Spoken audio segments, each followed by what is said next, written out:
وما منع الناس أن يؤمنوا إذ جاءهم الهدى إلا أن قالوا أبعث الله بشرا رسولا قل لو كان في الأرض ملائكة يمشون مطمئنين لنزلنا عليهم من السماء ملكا رسولا قل كفى بالله شهيدا بيني وبينكم إنه كان بعبادي خبيرا بصيرا من يهد الله فهو المهتدي ومن يضلل فلن تجد لهم أولياء من دونه ونحشرهم يوم القيامة على وجوههم عميا وبكما ثم مأواهم جهنم كلما خبت زدناهم سعيرا ذلك جزاؤهم بأنهم كفروا بآياتنا قالوا وإذا كنا عظاما ورفاتا إنا لمبعوثون خلقا جديدا أولم يروا أن الله الذي خلق السماوات والأرض قادر على أن يخلق مثلهم وجعل لهم أجلا لا ريب فيه فأبى الظالمون إلا كفورا قل لو أنتم تملكون خزائن رحمة ربي إذا لأمسكتم خشية الإنفاق وكان الإنسان قتورا وما منع الناس أن يؤمنوا إذ جاءهم الهدى إلا أن قالوا أبعث الله بشرا رسولا ہمارا نہیں منا روکا الناس لوگ جمعان یؤمنوں کہ وہ ایمان لائے جب جاءہم ان کے پاس آ گئی الہدی ہدایت الا مگر ان یہ کہ قالو انہوں نے کہا باسا کیا بھیجا اللہ بشر نے ایک بشر رسول اور لوگوں کو روکا نہیں ایمان لانے سے جب پہنچی ان کو ہدایت مگر اسی بات نے کہ کہنے لگے کیا اللہ نے بھیجا آدمی کو پیغام دے کر یعنی نور ہدایت پہنچنے کے بعد آنکھیں نہ کھلیں یہی کہتے ہیں کہ آدمی ہو کر رسول کیسے ہو سکتا ہے اگر خدا کو پیغمبر بھیجنا تھا تو آسمان سے کوئی فرشتہ اتارتا قل لو كان في الأرض ملائكة يمشون مطمئنين لنزلنا عليهم من السماء ملكا رسولا قل کہنے لو کان اگر ہوتے فی الارض زمین میں ملائکۃ فرشتے یمشون چلتے پھرتے مطمئنین اطمینان سے رہتے لنزلنا ضرور اتارتے علیہم ان پر من السماء آسمان سے ملکن فرشتہ رسولا اتارتے کہ اگر ہوتے زمین میں فرشتے پھرتے بستے تو ہم اتارتے ان پر آسمان سے کوئی فرشتہ پیغام دے کر یعنی اگر یہ زمین آدمیوں کے بجائے فرشتوں کی بستی فرشتے پھرتے تو بستے ہو تو ہم ہوتی تو بے شک موضوع ہوتا کہ ہم فرشتے کو پیغمبر بنا کر بھیجتے آدمیوں کی طرف اگر فرشتہ اس کی اصل صورت میں بھیجا جائے تو آنکھیں اور دل تحمل بھی نہ کر سکیں فائدہ اٹھانا تو الگ رہا اور آدمی کی صورت میں آئے تو اشتباہ میں پڑے رہیں اس کی تقریر سورہ انعام کے پہلے رکوع میں گزر چکی قل كفى بالله شهيدا بيني وبينكم إنه كان بعبادي خبيرا بصيرا قل کہ کفا کافی ہے باللہ اللہ کی شہیداً گواہ بینی میرے درمیان بینکم اور تمہارے درمیان انہو بے شک وہ کانا ہے بعبادی اپنے بندوں کا خبیراً خبر رکھنے والا بصیر دیکھنے والا کہ اللہ کافی ہے کو ثابت کرنے والا میرے اور تمہارے بیچ میں وہ ہے اپنے بندوں سے خبردار دیکھنے والا وہ جو کہتے تھے تاتی باللہ والملائکۃ قبیلہ سورۃ 92 یعنی خدا سامنے آ کر تصدیق کر دے تب تمہارے بیچ تب مانیں گے تو فرمایا کہ خدا اب بھی اپنے فعل سے میری تصدیق کر رہا ہے آخر مجھ کو دیکھتا ہے کہ میں نبوت کا دعویٰ کر رہا ہوں اور میری ظاہری و باطنی احوال سے پورا خبردار ہے اس پر بھی میرے ہاتھ اور زبان پر برابر وہ علمی و عملی نشانات ظاہر فرماتا رہتا ہے جو خارق عادت اور اس کے عام قانون قدرت سے کہیں بلند برتر ہیں میرے مقاصد کو یومن فیومن کامیابی اور وسیع و اثر بناتا ہے اور تکذیب کرنے والوں کو قدم بقدم پر متنبع کرتا ہے کہ اس رفتار سے تم فلاح نہیں پا سکتے کیا یہ خدا کی طرف سے کھلی ہوئی پھیلی شہادت نہیں کہ میں اپنے دعوے میں سچا ہوں کیا ایک مفتری کے ساتھ ایسا معاملہ خدا کا ہو سکتا تھا ومن يهد الله فهو المهتدي ومن يضلل فلن تجد لهم أولياء من دونه ونحشرهم يوم القيامة على وجوههم يوم بكم ثم مأواهم جهنم كلما خبت زدناهم سعيرا ومن جسے یہدی ہدایت دے اللہ فهو پس وہی المہتدی ہدایت پانے والا ومن جسے یضلل گمراہ کرے فلن تجد پس تو ہرگز نہ پائے گا لہم ان کے لیے اولیاء مددگار من دونی اس کے سوا ونحشرهم اور ہم اٹھائیں گے نہیں یوم قیامت کے دن اللہ پر وجوہہم ان کے چہروں میں اندھے و بکمن اور گنگے و سمن اور بہرے مواہم ان کا ٹھکانہ جہنم کلما جب کبھی خبت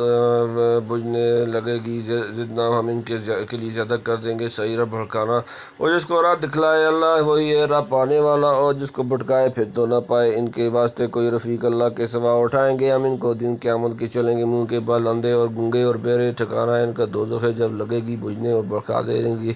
ان پر. یعنی خدا کی توفیق و دستگیری سے آدمی راہ حق پر چل کر منزل مقصود تک پہنچ سکتا ہے. جس کی بدبختی اور طعنت کی وجہ سے خدا دستگیری نہ فرمائے اسے کون ہے جو ٹھیک راستے پر لگا سکے. کہ بعض قیامت کے بعد مواطن میں ہوگا کہ کافر منہ کے بل اندھے گنگے کر کے چلائے جائیں گے. حدیث میں ہے صحابہ نے عرض کیا یا رسول اللہ منہ کے بل کس طرح چلیں گے؟ فرمایا جس نے آدمی کو پاؤں سے چلایا اور قادر ہے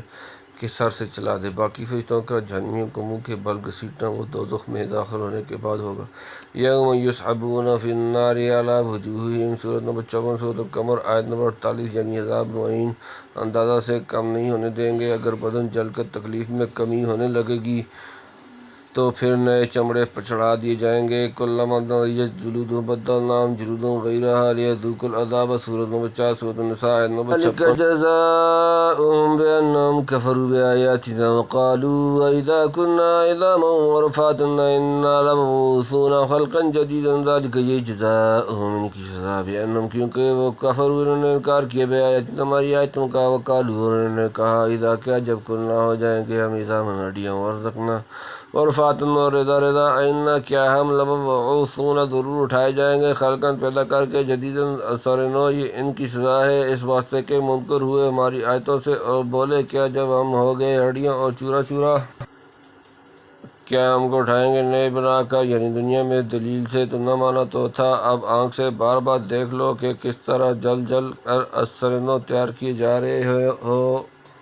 اولم یروا ان اللہ الذی خلق السماوات والارض قادر علی ان یخلق مثلهم وجعل لهم اجلا لا ریب فیہ فابى الظالمون الا کفورا. اوا کیا لم یروا انہوں نے نہیں دیکھا ان کہ اللہ الذی جس نے خلق پیدا کیا السماوات آسمان جمع والارض اور زمین قادر اللہ پر ان یخلق کہ وہ پیدا کرے مثلهم ان جیسے وجعل اس نے مقرر کیے لهم ان کے لیے اجلا ایک وقت لا ریب فیہ نہیں شک فیہ اس میں فابى تو قبول نہ کیا ظالمون ظالم جمع الا کفورا. نے شکری کے سوا کیا نہیں دیکھ چکے کہ جس اللہ نے بنائے آسمان اور زمین جو بنا سکتا ہے ایسوں کو اور مقرر کیا ہے ان کے واسطے ایک وقت بے شبہ سو نہیں رہا چاہتا بے انصافوں سے نہ شکری کیا. یعنی جس نے اتنے بڑے انسان پیدا کیے اسے تم جیسی چھوٹی سی کوئی چیز کا پیدا کر دینا کیا مشکل ہے. لخلق السماوات والارض اکبر من خلق الناس ولکن اکثر الناس لا یعلمون سورۃ نمبر 40 سورۃ الغافر آیت نمبر 57. بے شک وہ تم کو تمہارے جیسے سب آدمیوں کو بے تکلف پیدا کر سکتا ہے. یعنی شاید یہ کہو کہ آخر اتنے آدمی مر چکے ہیں وہ اب تک کیوں نہیں اٹھائے گئے تو فرما دیا کہ سب کے واسطے قبروں سے اٹھنے اور دوبارہ زندہ ہونے کا ایک وقت مقرر ہے وہ ضرور آ کر رہے گا. تاخیر دیکھ کر انکار کرنا حماقت ہے. وما نؤخرہ الا لاجل معدودہ سورۃ نمبر 11 سورۃ ہود آیت نمبر 104.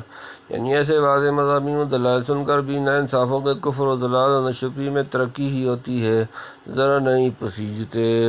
قل لو انتم تملکون خزائن رحمت ربی اذا لامسکتم خشیۃ الانفاق وکان الانسان قتورا. قل آپ کہہ دیں لو اگر تم تملکون مالک ہوتے خزائن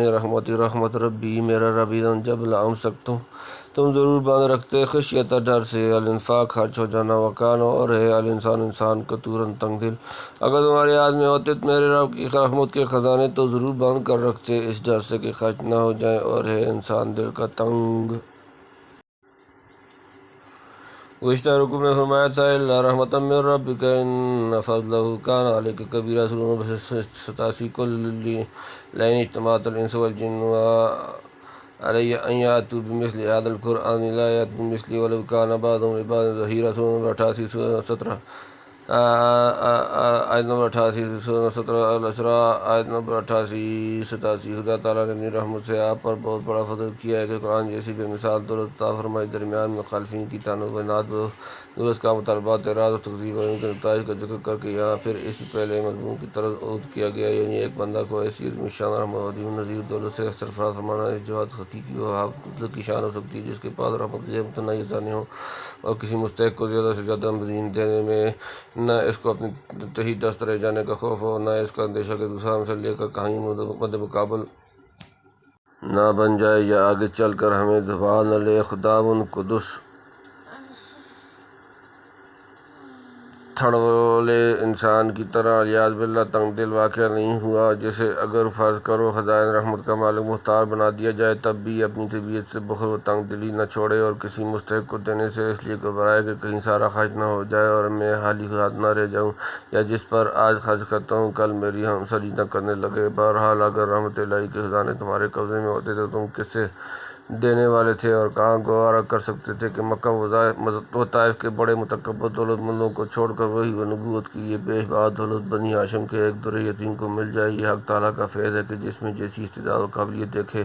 اس کے مناسب کمالات و انعامات کے خزانے اور ڈھیل دیے۔ تمہارے تعنت و تأثر سے خدا کا فضل رکنے والا محمد صلی اللہ علیہ وسلم کے طفیل صلی اللہ علیہ وسلم اور ان کے طفیل میں جو خزائن آپ کے اتباع کو ملنے والے ہیں مل کر رہیں گے۔ پیغمبر صلی اللہ علیہ وسلم اور ان کے پیرو دریا دلی سے اس دولت کو بنی نوع انسان پر خرچ کریں گے، تمہاری طرح تنگ دلی نہیں دکھائیں گے۔